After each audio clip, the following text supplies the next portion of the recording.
So in our next section, let's go ahead and talk through current standards for passwords. And it might be a little bit different than what you were probably expecting or even thinking about. Now, the recommendations that I'm going to make today come from the National Institute for Standardization, which is a U.S. government organization that focuses on everything from how do we account for time to what is the official definition of a pound or a mile. Well, they have a number of government recommended tips basically for what makes a good password. And I think it's an overall pretty good recommendation. Now, there's going to be a couple things that I think are going to kind of be like, oh, I didn't think about that before for you that are contradictory from even what we said maybe even a year ago at our tech conference then. Okay, so according to the National Institutes for Standardization, passwords should be a minimum of 8 characters if limited guess attempts, longer if there is no guess limits. Now, what does that mean?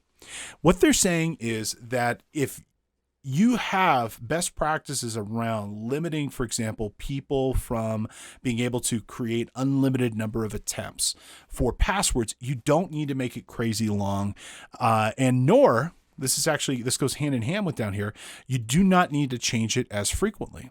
Now, the old best practice was that when you set a password, it should be rotated every 3 months, and it should be 50 characters long and, tons of other things that we'll talk about here in a moment. That's not the same anymore. The reason being is that we found that when we made passwords arbitrarily long and non-memorable, and we made people change them every 3 to 4 months, that the people ended up choosing less secure passwords. They ended up getting into the same scenario of, let's just say, CPA Society 123, and the next month it would be CPA Society 124, so on and so forth.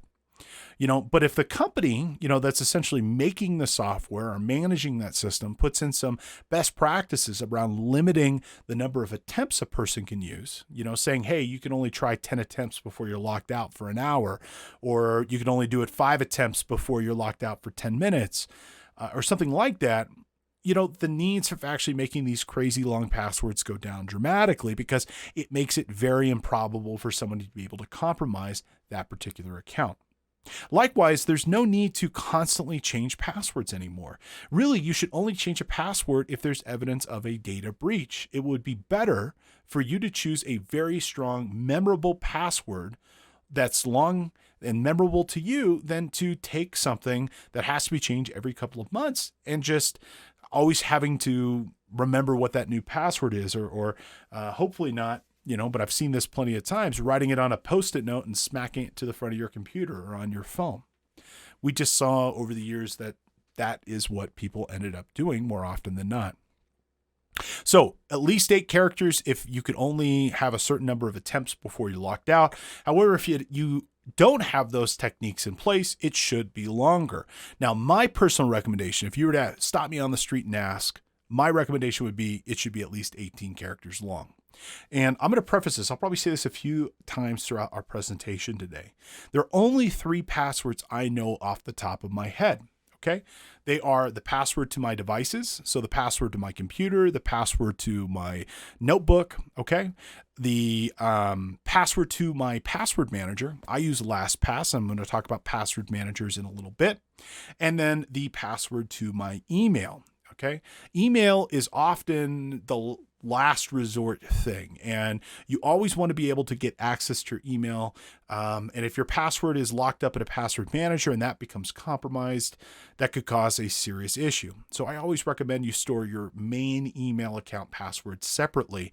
And if you follow the methodology that I'm going to talk about here, those are the only 3 things you need to remember: the password to your computer, the password to your email, the password to your password management solution. Everything else is stored in that password management tool, whether it be RoboForm, LastPass, KeePass, Dashlane, Zoho Vault, or others. You don't need to remember them. They're all stored in that password management solution.